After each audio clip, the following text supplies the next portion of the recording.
The forest moon hung like a green jewel against the black canvas of space. Lisa Morgan pressed her face against the shuttle window and watched the dense canopy rush past below. Her heart beat faster with each passing second. After 3 years of traveling through the stars, she was finally going to set foot on an alien world.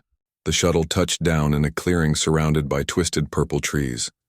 Lisa grabbed her scanning equipment and stepped out onto the soft moss that covered the ground. The air smelled strange, like copper mixed with flowers. She took a deep breath and smiled.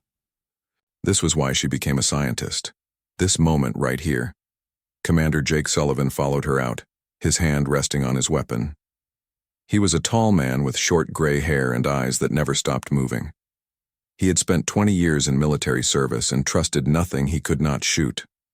"Stay close to the shuttle, Doctor," Jake said. His voice was flat and hard. "We don't know what lives here." Lisa nodded, but her attention was already elsewhere. Her scanner was picking up unusual readings from the north. Structures, buildings perhaps, signs of intelligent life. "There's something over there," she said, pointing toward a gap between the trees. "Maybe 2 kilometers away." Jake frowned. The survey team said this moon was uninhabited. Maybe they missed something, or maybe whoever lived here is gone now. They walked through the forest for an hour. The trees grew thicker and the light grew dim. Strange sounds echoed through the canopy above, calls and cries from creatures they could not see. Lisa recorded everything, her hands shaking with excitement. Then they found the settlement. It was abandoned. That much was clear immediately. The buildings were made of a material that looked like stone but felt warm to the touch. Vines covered the walls and roots broke through the floors. Whatever civilization had built this place was long gone. Lisa walked through the empty streets with her scanner raised. Jake followed close behind, his weapon now drawn and ready. The settlement was small, maybe 50 buildings in total. There were no bodies, no signs of violence, just emptiness and silence. "What happened here?" Lisa whispered. "Nothing good," Jake replied. "We should head back." But Lisa was not listening. Her scanner had picked up something new. A life sign. Faint but present. Coming from a building at the center of the settlement. She started running before Jake could stop her. The building was larger than the others, with tall columns and intricate carvings on the walls. Lisa pushed through the partially open door and stepped inside. The interior was dark except for thin beams of light that filtered through cracks in the ceiling. Dust hung in the air like fog. And there, in the corner of the room, huddled behind a piece of broken furniture, was a creature. It was small, about the size of a house cat. Its fur was sleek and black as midnight. 2 large amber eyes stared at Lisa with an intensity that made her breath catch. Along its spine, crystalline patterns glowed faintly in the darkness. "Oh," Lisa breathed. "Hello there." The creature tilted its head. Its ears, pointed and mobile, swiveled toward her voice. Jake appeared in the doorway behind her. "Step away from it, Doctor. It's just a baby," Lisa said softly. "Look at it. It's scared. We don't know what it is. It could be dangerous." The creature made a sound, a soft chirping noise that reminded Lisa of birds on Earth. It took a tentative step forward, then another. Lisa slowly lowered herself to one knee and extended her hand. "That's close enough," she murmured. "I won't hurt you." The creature approached with careful steps. Its eyes never left Lisa's face. When it was close enough, it sniffed at her outstretched fingers. Its nose was cold and wet. Then its mouth opened and Lisa saw the teeth. They were long and sharp, far too large for such a small creature. Predator teeth. Killer teeth. "Doctor, get back now," Jake ordered. But it was too late. The creature lunged forward with speed that seemed impossible. Its jaws clamped down on Lisa's hand. Pain exploded up her arm as teeth tore through her protective glove and punctured skin. She cried out and tried to pull away, but the creature held firm for 3 long seconds before releasing her. Blood dripped onto the dusty floor. Lisa clutched her injured hand against her chest as the creature backed away, its eyes wide and fearful. Jake fired his weapon, but the creature was faster. It darted between his legs and disappeared into the shadows of the settlement. "Are you okay?" Jake grabbed Lisa's arm and examined the wound. 4 deep puncture marks oozed blood. "We need to get you to the shuttle now." Lisa let him lead her back through the forest. Her hand throbbed with every heartbeat. But even through the pain, she could not stop thinking about the creature, about its eyes, about the way it had looked at her with what seemed like desperation. Back on the ship, Dr. Paul Martinez cleaned and bandaged the wound. He was a young man with steady hands and a calm voice. He had treated hundreds of injuries during his career, but he looked worried as he examined Lisa's hand. "The bite is deep," he said, "but that's not what concerns me. Your tissue around the wound is breaking down in an unusual way." "What does that mean?" Lisa asked. "I'm not sure yet. I need to run more tests." He paused. "There's something in your bloodstream, something that shouldn't be there." Captain Helen Brooks arrived at the medical bay an hour later. She was a woman in her 50s with iron-gray hair and a reputation for making hard decisions. She listened as Paul explained the situation, her expression growing darker with each word. "Quarantine her," Helen said finally. "And I want that creature found and contained. If it's carrying some kind of pathogen, we can't risk an outbreak." "Captain, wait," Lisa protested. "The creature was scared. It was defending itself." "That creature put you and this entire crew at risk, Doctor. We're bringing it aboard for study, then we're deciding what to do with it." Over the next 2 days, Jake and his team tracked the creature through the forest. They found it hiding in the same building where Lisa had first encountered it. Using nets and tranquilizer darts, they captured it without further injury. The creature was placed in a reinforced containment cell in the science lab. Lisa watched through the observation window as it paced back and forth, clearly agitated. It moved with a grace that was beautiful and terrifying at the same time. Paul's test came back with disturbing news. The creature's saliva contained a complex neurotoxin and a parasitic organism unlike anything in human records. The organism had entered Lisa's bloodstream and was spreading through her body. "What will it do to me?" Lisa asked. Paul hesitated. "I don't know. The organism seems to be targeting your nervous system, specifically your brain." That night, Lisa had the first dream. She was running through a forest that was not the one outside the ship. The colors were wrong, too bright and too vivid. She could smell things she should not be able to smell. Prey, blood, fear, and she was hungry. So very hungry. She woke with a gasp, her sheets soaked with sweat. Her hand throbbed where the creature had bitten her. In the darkness of her quarters, Lisa touched the bandage and wondered what was happening to her. Down in the science lab, the creature stopped pacing. It turned toward the wall that separated it from Lisa's quarters, even though it could not possibly see through the metal and insulation. Its amber eyes glowed softly in the dark, and somewhere in the space between them, a connection was forming. Lisa spent the next week in quarantine. The medical bay became her entire world. A small room with white walls and the constant hum of monitoring equipment. Paul checked on her every few hours, running test after test, searching for answers that refused to come. The parasite in her blood was spreading, but not in a way that made sense. It was not killing her. It was changing her. Her reflexes became faster. Colors appeared brighter. She could hear conversations through walls that should have been soundproof. At night, the dreams grew stronger. She dreamed of hunting, of running on 4 legs through alien forests, of feeling the wind against her face and the ground beneath her paws. The dreams were so vivid that waking up felt wrong, like she was trapped in the wrong body. On the 8th day, Captain Helen visited her. The captain sat in the chair beside Lisa's bed and folded her hands in her lap. "How are you feeling, Doctor?" "Different," Lisa admitted. "Everything is different now?" Helen nodded slowly. "Paul tells me the organism is integrating with your neural pathways. He doesn't know if it can be removed without causing permanent damage." "I know.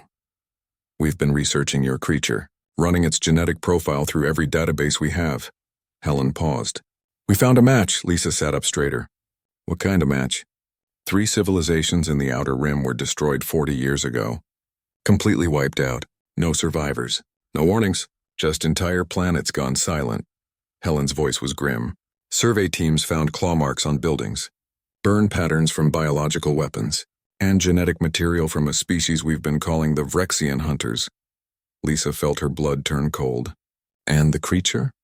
Your creature's DNA is a 98% match. It's a juvenile Vrexian hunter. A baby, Helen stood up. The council is recommending we destroy it before it matures, and they're recommending we keep you in isolation until we understand what that organism is doing to you. No, Lisa said firmly. You can't kill it. It's just a child. It doesn't know what it is yet. It's a monster, Doctor, and it's turning you into something we don't understand. Helen moved toward the door. I'll give you more time. But not much. I have a crew to protect. After Helen left, Lisa lay back on her bed and closed her eyes. Through the walls and floors and distance between them, she could feel the creature, not with her regular senses but with something new, something the parasite had built inside her mind. The creature was afraid. It was lonely. It was crying out for something it could not name. Lisa made a decision then. A dangerous one, a foolish one perhaps, but she could not shake the feeling that destroying the creature would be murder. That night she waited until the medical bay was empty.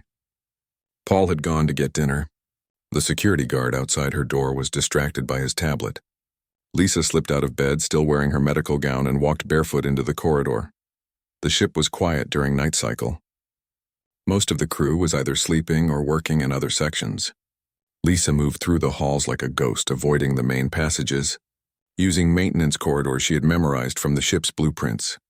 The science lab was locked, but Lisa had watched Paul enter the code dozens of times. Her new enhanced memory made it easy to recall. She typed in the numbers and the door hissed open. The creature was awake. It stood in the center of its containment cell, perfectly still except for its tail, which twitched back and forth. When Lisa approached the cell, the creature's head snapped up. Those amber eyes locked onto her face. "Hello," Lisa whispered. "Do you remember me?" The creature made a sound, that same chirping noise she had heard in the abandoned settlement. It moved closer to the transparent wall that separated them, pressing its nose against the surface. Lisa sat down on the floor in front of the cell. "I've been thinking about you, dreaming about you, or maybe you've been dreaming about me. I'm not sure anymore where you end and I begin." She held up her bandaged hand. "You bit me. You hurt me. But I don't think you meant to. I think you were scared. Just like you're scared now." The creature tilted its head, watching her with an intensity that was almost human. "They want to kill you," Lisa continued. "They think you're dangerous. And maybe you are. Maybe you'll grow up to be the monster they fear. But right now you're just alone. And I know what that feels like." For hours, Lisa sat there talking to the creature. She told it about Earth, about oceans and mountains and cities that stretched toward the sky. She told it about her childhood, about the loneliness of being different, of seeing the world in ways that others could not understand. And slowly, something remarkable happened. The creature began to respond, not with words but with movements. It would chirp when Lisa paused, as if asking her to continue. It would press its paw against the glass when she showed emotion. It was communicating in the only way it knew how. Lisa felt the connection between them growing stronger. The parasite in her blood was not just changing her. It was building a bridge, a way for two completely different minds to touch across the vast gulf that separated their species. She was so focused on the creature that she did not hear the door open behind her. "What are you doing here?" Paul's voice made her jump. He stood in the doorway holding a food tray, his eyes wide with shock. "I needed to see it," Lisa said. "I needed to understand. You're in quarantine. You shouldn't be walking around the ship. And you definitely shouldn't be near that thing." Paul set down the tray and moved toward her. "Come on, let's get you back to medical." "Wait," Lisa said. "Just give me a minute, please." Paul hesitated. He looked at the creature, then back at Lisa. "What's happening to you?" "I don't know," Lisa admitted. "But I don't think it's bad. I think the parasite is trying to do something. Create something. A way for us to communicate. Or it's taking over your brain and you can't see it because you're already compromised." Paul's voice was gentle but firm. "You're a scientist, Lisa. You know how parasites work. They manipulate host behavior for their own benefit. This is different, is it? Or is that what the parasite wants you to think?" Lisa could not answer that. She let Paul lead her back to the medical bay. But as they walked through the empty corridors, she felt a pull behind her. A tug on something invisible that connected her to the creature in the lab. The dreams that night were different, clearer. She saw through the creature's eyes and felt what it felt. The cold floor of the containment cell. The harsh artificial light. The terrible, crushing loneliness of being the last of your kind in a place that wanted you dead. And she felt something else. A memory that was not hers. The creature running through a forest with others like itself. Larger ones, adults, a family, a pack. And then suddenly being alone, lost, abandoned. Lisa woke with tears on her face. She finally understood. The creature was not left behind by accident. It had been separated from its family, and somewhere out there that family was looking for it. Over the next few days, Lisa's condition continued to change. Her senses grew sharper still. She could hear heartbeats through walls. She could smell fear and anger and sadness on the people around her. Paul was worried. Jake was suspicious. Helen was preparing to make a decision that would end everything. Lisa knew she was running out of time. For herself and for the creature, she needed to act, but she did not know what to do. Then the ship's alarms began to wail. Red emergency lights flooded the corridors.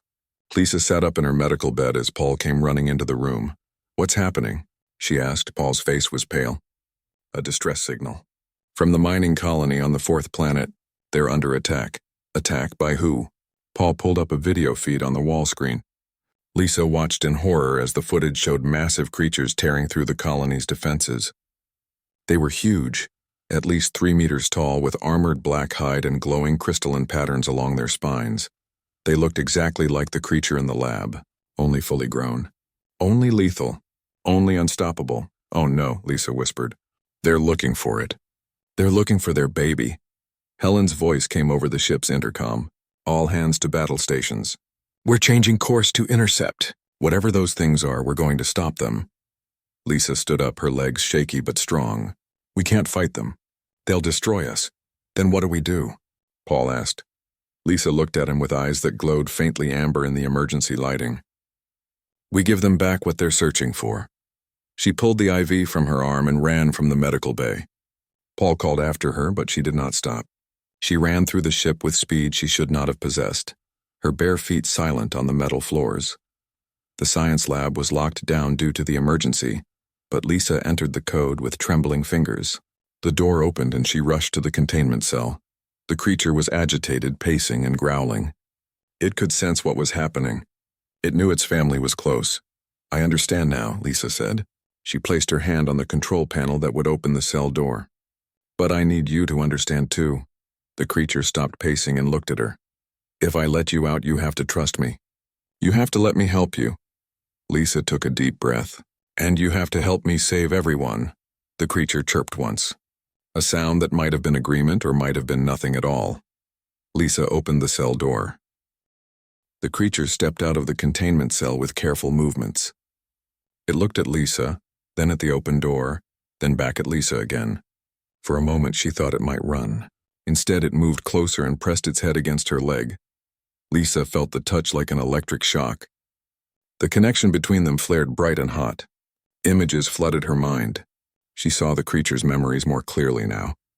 A pack of adult Vrexians moving through a forest, the cub playing with siblings. Then confusion. Loud noises, running, being left behind. "You got lost during a hunt," Lisa whispered. "They didn't abandon you. They just couldn't find you." The creature made a soft whining sound that broke her heart. The ship shuddered. Somewhere in the distance, Lisa heard weapons firing. The battle had begun. She had to move fast. "Come with me," she said to the creature. "We need to stop this before everyone dies." They ran through the corridors together. The creature stayed close to Lisa's side, matching her pace perfectly. Crew members they passed stared in shock and fear. Some reached for weapons, but Lisa shouted at them to stand down. Jake appeared around a corner with 3 security officers. His weapon was raised and pointed directly at the creature. "Step away from it, Doctor," he ordered. His finger rested on the trigger.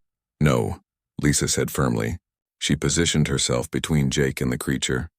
"You don't understand what's happening. I understand that thing is dangerous and you're compromised." Jake's voice was hard as steel.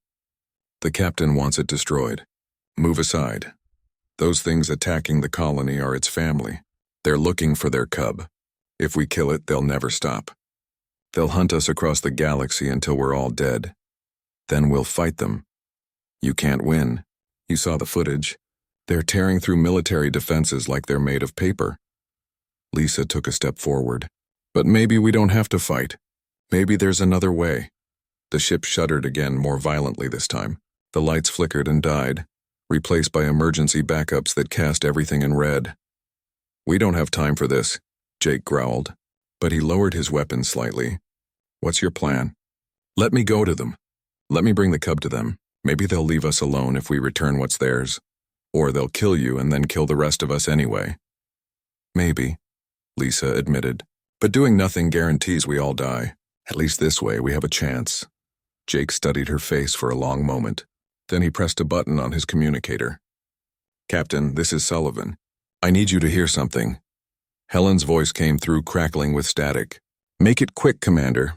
We're taking heavy damage, Lisa explained her plan. The silence that followed felt like it lasted forever. Behind them, the creature sat on its haunches, watching the humans with intelligent eyes. This is insane, Helen finally said. You want me to let you take that thing into a combat zone? I want you to let me try to save us. Another explosion rocked the ship. The sound of tearing metal echoed through the walls. Fine, Helen said. You have 10 minutes. After that, I'm ordering a full retreat and destroying that thing myself. Get to Shuttle Bay 2. I'll have a pilot ready. Lisa and the creature ran toward the shuttle bay. Jake followed with his security team, weapons drawn but no longer pointed at them. They moved through chaos, crew members rushing to battle stations, damaged sections sealed behind blast doors, the smell of smoke and burned electronics. The shuttle bay was in disarray. One of the small ships had been crushed by falling debris, but Shuttle 2 was intact and ready. A pilot sat in the cockpit, a young woman named Nicole Harper with nervous hands and wide eyes. Are you sure about this? Nicole asked as Lisa climbed aboard. No, Lisa said honestly, but I'm doing it anyway. The creature jumped into the shuttle behind her. It curled up in the corner, its crystalline spine patterns glowing brighter now. Lisa could feel its anxiety through their connection. It wanted to see its family, but it was also afraid. Afraid that too much time had passed. Afraid they would not recognize it. The shuttle launched into space. Through the viewport, Lisa saw the battle. 3 massive Rexian hunters clung to the hull of the Wanderer like parasites. They were tearing through the armor plating with claws that glowed with some kind of energy. The ship's weapons fired constantly, but the creatures were too fast, too agile. Where do I go? Nicole asked, her voice shaking. Toward them, Lisa said. Get as close as you can. That's suicide. Trust me. Nicole guided the shuttle closer to the battle. One of the adult Rexians noticed them immediately. It turned its massive head and roared, a sound that vibrated through the shuttle's hull. Then it launched itself toward them with impossible speed. It's coming right at us, Nicole screamed. Her hands flew over the controls, trying to evade. Don't run, Lisa said. She placed her hand on Nicole's shoulder. Let it come. The creature slammed into the shuttle with tremendous force. Metal groaned and bent. Warning alarms shrieked. Through the viewport, Lisa could see the adult Rexian's face pressed against the glass. Its eyes were like molten gold filled with rage and hunger. Then the cub stood up. It moved to the front of the shuttle and pressed its small body against the viewport. It chirped loudly, a sound filled with desperation and hope. The adult Rexian froze. Its eyes widened. The rage drained from its face, replaced by something Lisa had never expected to see in a creature that had destroyed 3 civilizations. Recognition, joy, love. The adult Rexian released the shuttle and pushed away. Floating in the zero gravity of space, it made a sound, a deep rumbling call that echoed through the vacuum. The other 2 adults stopped their attack on the Wanderer and turned toward the call. They all moved toward the shuttle. 3 massive predators, each capable of tearing the small ship apart without effort. Nicole whimpered and gripped the controls so hard her knuckles turned white. But the creatures did not attack. They circled the shuttle slowly, their eyes fixed on the cub inside. One of them reached out with a massive paw and gently touched the viewport where the cub stood. Lisa felt tears running down her face. Through her connection with the cub, she felt the overwhelming emotion of reunion. The adults were speaking to the cub in a language she could not understand. but she could feel the meaning beneath the sounds: relief, gratitude, family. "Open the airlock," Lisa said quietly. "What?" Nicole stared at her in disbelief. "We'll lose pressure. We'll die." "No, we won't. Open it just enough for the cub to get out." Lisa looked at the small creature that had changed her life forever. "It's time to let it go home." The cub turned to look at Lisa. Its amber eyes met hers, and in that moment she felt the full weight of their connection. Two beings from different worlds who had found each other in the darkness, who had learned to trust despite every reason not to. Lisa knelt down and the cub approached. It pressed its head against her chest and she wrapped her arms around it. The warmth of its body, the sound of its heartbeat, she memorized every detail, knowing she would never hold it again. "Go," she whispered. "Go to your family." The cub pulled away and moved to the airlock. Nicole opened it just wide enough. Air rushed out, but emergency systems sealed the breach quickly. The cub squeezed through the gap and floated into space. The three adult Vrexians surrounded it immediately. They pulled it close with careful movements, checking it for injuries, covering it with their massive bodies. Lisa watched through the viewport as the family reunited. Then something unexpected happened. One of the adults turned back to look at the shuttle. It stared directly at Lisa through the viewport, and slowly, deliberately, it placed one massive paw against the shuttle's hull, not attacking, not threatening, something else entirely. Through her connection with the cub, Lisa felt a flood of new emotions, not from the cub but from the adult: understanding, respect, gratitude.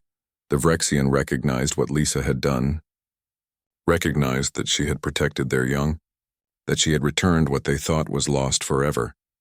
The adult removed its paw and the three creatures began to drift away, carrying the cub with them.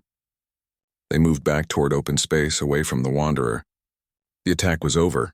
Helen's voice came through the shuttle's communication system. "Dr. Morgan, what just happened?" "They got what they came for," Lisa said. She slumped back in her seat, exhausted. "They're leaving. They're really leaving. Our sensors show them breaking off and heading out of the system." Helen's voice was filled with disbelief. "You did it. You actually did it." But Lisa barely heard her. She was focused on the feeling in her chest. The connection was fading. As the cub moved farther away, the bridge that linked their minds grew thinner and thinner. "Wait," she whispered, pressing her hand against the viewport. "Don't go yet." "I'm not ready." The cub must have felt her distress because suddenly the retreat stopped. The adult Vrexians paused, floating in space. Then one of them turned and began moving back toward the shuttle. "Oh no," Nicole breathed. "It's coming back," but Lisa knew better. She could feel the intention behind the movement. Not aggression. Something different. Something that terrified and excited her in equal measure. The adult Vrexian approached the shuttle slowly. When it was close enough, it reached out and placed its paw against the viewport again, and through that touch Lisa felt a question. Would she accept what was being offered? "What's it doing?" Nicole asked. Lisa stood up and moved to the viewport. She placed her hand against the glass, matching where the creature's paw rested on the other side. Elisa knew what she had to do.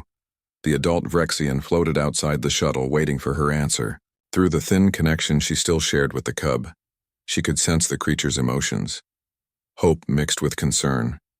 The adults wanted to repay her kindness, but they also understood the cost. "I need to go outside," Lisa said to Nicole. "Absolutely not. You'll die in seconds. We don't have a spare suit that would fit you." "Then I'll hold my breath." Nicole grabbed Lisa's arm. "Stop talking crazy. You saved everyone. You don't need to do this." "Yes, I do." Lisa gently removed Nicole's hand. "That parasite inside me is incomplete. It's changing me, but it doesn't know what to change me into. Eventually, it will kill me or drive me insane. The only way to survive is to let them finish what they started." "You don't know that. Paul and the medical team could find a cure." "There is no cure, only completion." Lisa moved toward the airlock. "Tell Captain Brooks I'm sorry, and tell Paul that he was right. The parasite was manipulating me, but not in the way he thought. It was trying to save my life." Before Nicole could stop her, Lisa entered the airlock and sealed the inner door. She took several deep breaths, filling her lungs with as much oxygen as possible. Her heart pounded in her chest. Fear flooded her system, but beneath the fear was something else. Certainty. This was always where she was heading from the moment the cub first bit her. Lisa opened the outer door and pushed herself into space. The cold hit her like a hammer. Ice formed instantly on her exposed skin. Her lungs burned as the air rushed out. She had maybe 30 seconds before she lost consciousness. Maybe a minute before brain damage became permanent. The adult Vrexian was there in an instant. Its massive body blocked out the stars. Lisa tried to scream, but no sound came out in the vacuum. The creature opened its enormous jaws, and she saw row after row of teeth designed to tear through armor and bone. Then it bit her. The pain was beyond anything Lisa had ever experienced. The creature's teeth punctured her shoulder near the neck, sinking deep into flesh and muscle. She felt her bones crack under the pressure. Blood froze as it left her body, forming red crystals that drifted away into space. But the creature did not tear. It held her gently despite the killing bite. And Lisa felt something new flooding into her system. Not just more parasites. Something else. A completion signal. Instructions written in chemical languages that her altered biology could now understand. The connection exploded. Her mind touched the adult's consciousness, and suddenly Lisa was experiencing existence from 2 points of view simultaneously. She was herself, and she was the creature. She felt her human body dying in the void while simultaneously feeling the Vrexian's concern for her survival. Images flooded both directions across the bridge. The creature saw her memories, her childhood on Earth, her years studying alien life, her desperate loneliness that had driven her to the stars. And Lisa saw the creature's past, generations of pack hunting, the complex social structures of Vrexian society, the terrible grief when the cub went missing. They understood each other completely in that frozen moment. Two predators from different worlds recognizing the same drives, the same needs, the same love of family. Then the creature released her and grabbed her body with its paws. It moved with incredible speed, carrying Lisa back toward the shuttle. Nicole had the airlock open and ready. The Vrexian pushed Lisa inside with surprising gentleness and pulled away as the door sealed. Air flooded back into the chamber. Lisa collapsed onto the floor, gasping and choking. Her shoulder was a mess of torn flesh and frozen blood. But she was alive. Impossibly, miraculously alive. Nicole dragged her into the main cabin and activated the emergency medical systems. Auto-injectors pumped Lisa full of painkillers and antibiotics and clotting agents.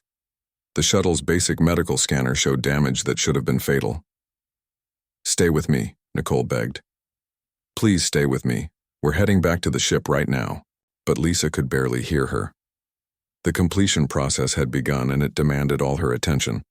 The parasites in her bloodstream were multiplying rapidly, spreading through every cell in her body.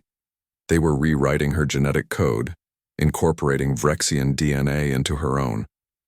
She felt her bones strengthening, her muscles becoming denser, her senses expanding beyond human limits. The change was agonizing and wonderful at the same time. She was becoming something new, something that had never existed before. Through the viewport, she watched the Vrexian family disappear into the darkness of space.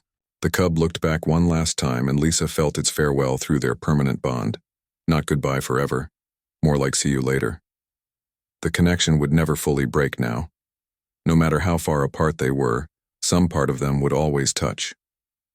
The shuttle docked with the Wanderer. Medical teams rushed Lisa to the emergency bay. Paul took one look at her injuries and his face went pale. "Get her into surgery now," he ordered. "And someone find me a xenobiologist.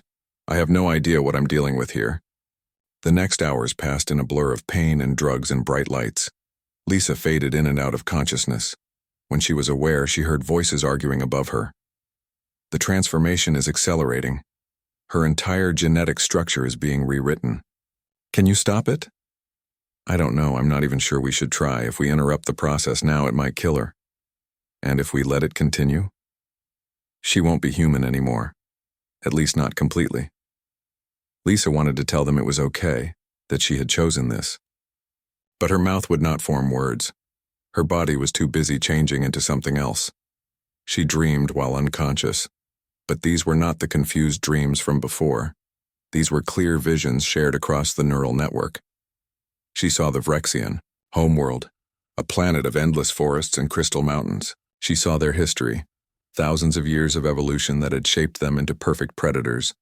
And she saw their future, a species on the edge of extinction, their numbers dwindling, their worlds dying. The Vrexians were not monsters destroying civilizations for fun.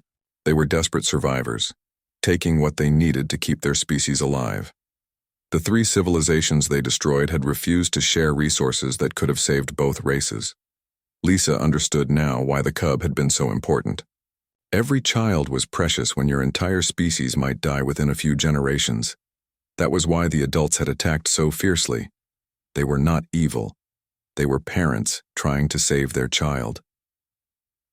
When Lisa finally woke fully, 3 days had passed.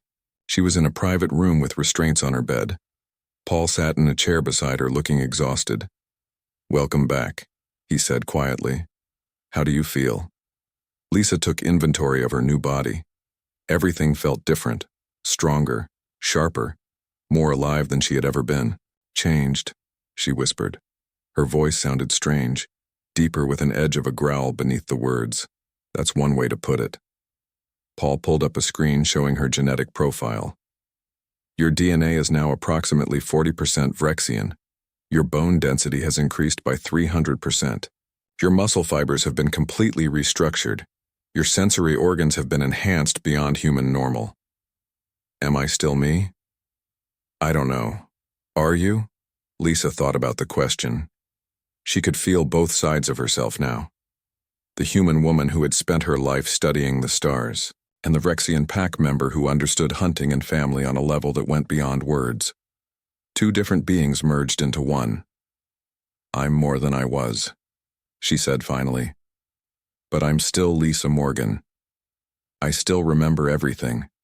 I still care about the same things." Paul nodded slowly. "The captain wants to see you when you're ready. There are decisions to be made." "What kind of decisions?" "Whether you can stay on the ship, whether you're safe to be around humans." He paused. "Whether we should try to reverse what happened to you." "You can't reverse it," Lisa said, "and I don't want you to try." She sat up despite the restraints. With her new strength, breaking them would be easy. But she did not want to scare Paul, so she stayed still. "I know what the Vrexians are now. I understand them. And they understand humans because of me. I'm a bridge between our species. The only one that exists. Or you're a security risk. A hybrid creature that could turn against us at any moment." "Do you really think that? After everything we've been through?" Paul looked at her for a long moment. "No, I don't think that, but I'm not the one making the decisions." Captain Helen Brooks arrived an hour later. She stood at the foot of Lisa's bed with her arms crossed and her expression unreadable. "The council wants you off this ship," Helen said bluntly. "They think you're dangerous. They want you transferred to a research facility where you can be studied." "I'm not a lab specimen." "No, you're an unknown variable, a potential threat."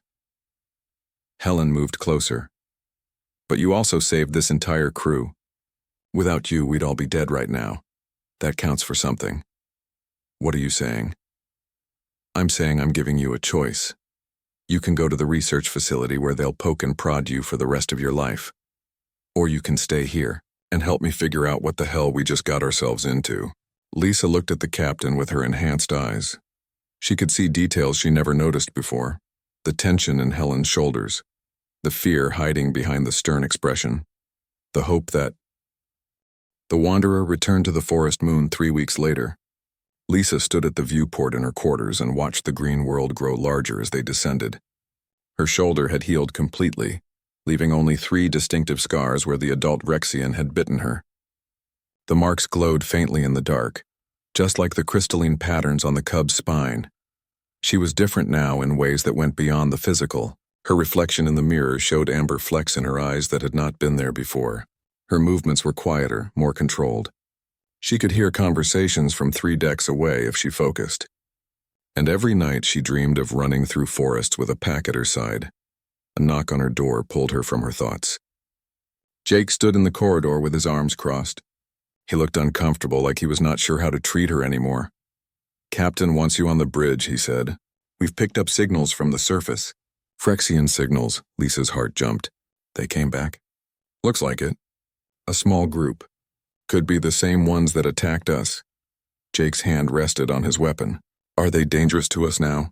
Or did you make some kind of peace?" "I don't know," Lisa admitted. "The connection I have with the cub tells me emotions, not specific information. But I don't sense hostility. I think they're trying to communicate." On the bridge, Captain Helen was studying the sensor readouts. The settlement they had found before was now showing signs of activity. Heat signatures. Movement. Someone or something had returned to the abandoned buildings. "We're picking up a broadcast on multiple frequencies," the communications officer reported. "It's definitely Phyrexian, but I can't translate it." "Let me hear it," Lisa said. The bridge speakers crackled to life. Strange sounds filled the air, a combination of chirps and growls and something that might have been words. To most of the crew it was just noise, but Lisa felt the meaning behind the sounds through her enhanced senses.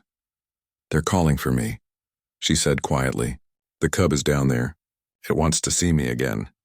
Helen turned to face her. "This could be a trap. They could be using your connection to lure us in." "Maybe, but I don't think so. The Phyrexians operate on pack loyalty. I helped return their young. That creates a bond in their culture, a debt. Debts can be repaid with violence, or with friendship." Lisa moved to stand beside the captain. "Let me go down there, alone. If they wanted to hurt us, they could have attacked the ship already." "Absolutely not. You're too valuable to risk. I'm the only bridge between our species. That means I need to take risks that others can't." Lisa met Helen's eyes steadily. "You know I'm right." Helen stared at her for a long moment. Then she sighed. "Take Sullivan and a security team. Stay in communication at all times. First sign of danger, you get out of there. Clear?" "Clear." The shuttle descended through layers of purple clouds. Lisa sat in silence while Jake and his team checked their weapons nervously. They had fought the Phyrexians before and barely survived. Going back down to meet them willingly felt like suicide. But Lisa was not afraid.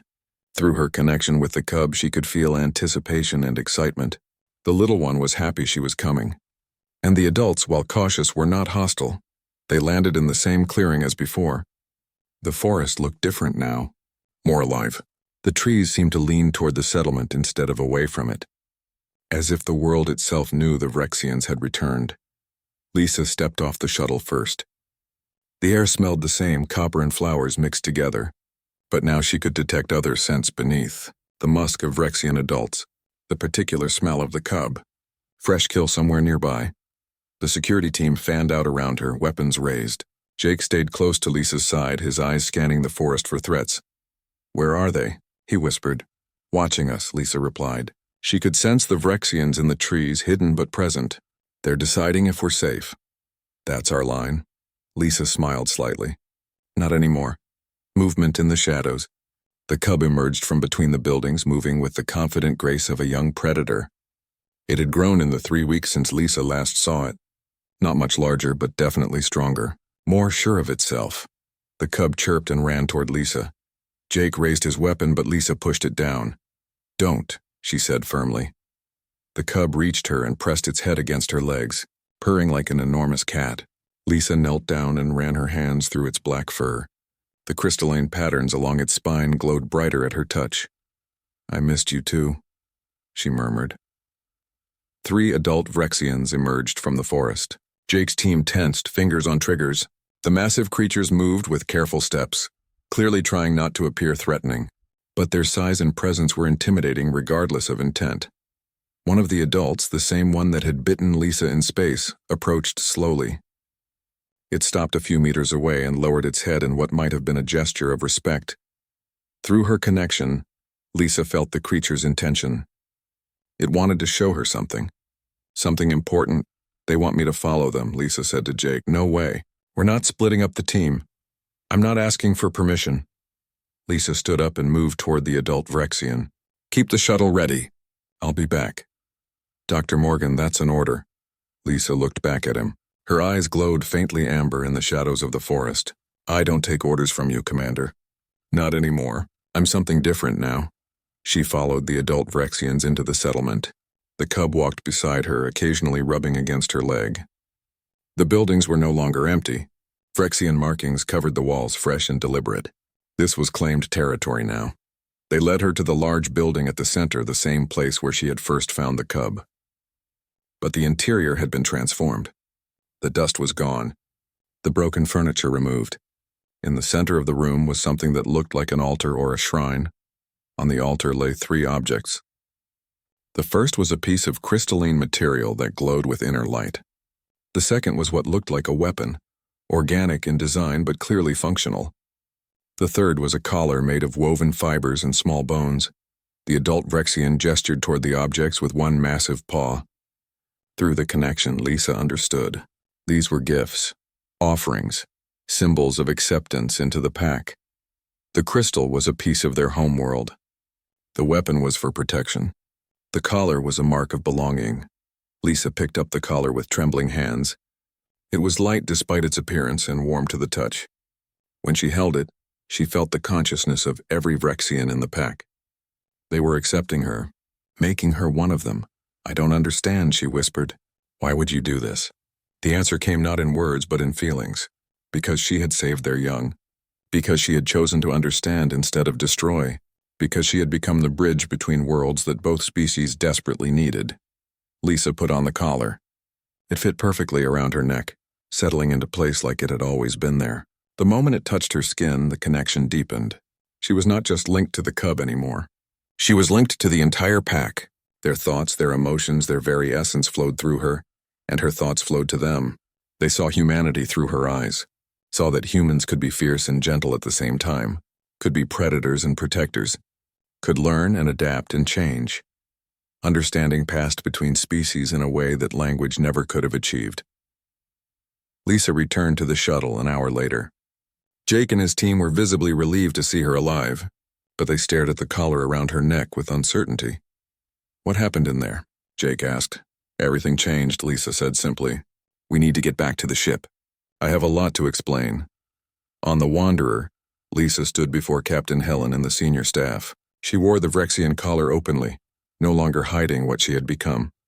"The Vrexians want to negotiate," she said. "They want to establish peaceful relations with humanity. They've seen through me that we're not so different from them. We're both predators, both survivors, both capable of terrible violence and incredible compassion. Can we trust them?" Helen asked. "Can they trust us?" Lisa countered. "We both have bloody histories. We've both destroyed others to survive, but maybe it's time to try something different." Paul spoke up from his seat. "The parasite in your system, the connection it created. Could it work for others? Could we create more bridges? Maybe. But it would require volunteers willing to be changed forever. Willing to become something between human and Vrexian." Lisa touched her collar. "It's not an easy path. You lose part of what you were, but you gain something too. Understanding that goes deeper than words. And the attacks on those 3 civilizations?" Jake's voice was hard. "How do we justify making peace with murderers? The same way those civilizations should have justified sharing resources with a dying species." Lisa replied. "The Vrexians asked for help. They were refused. They took what they needed to survive. Was it right? No. Was it understandable? Yes." She moved to the viewport and looked out at the stars. "We're out here exploring, claiming worlds, taking what we need. How are we different? Only in the story we tell ourselves about being civilized. But civilization is just another word for the pack. We protect our own and fear the outsiders. So what do you suggest?" Helen asked.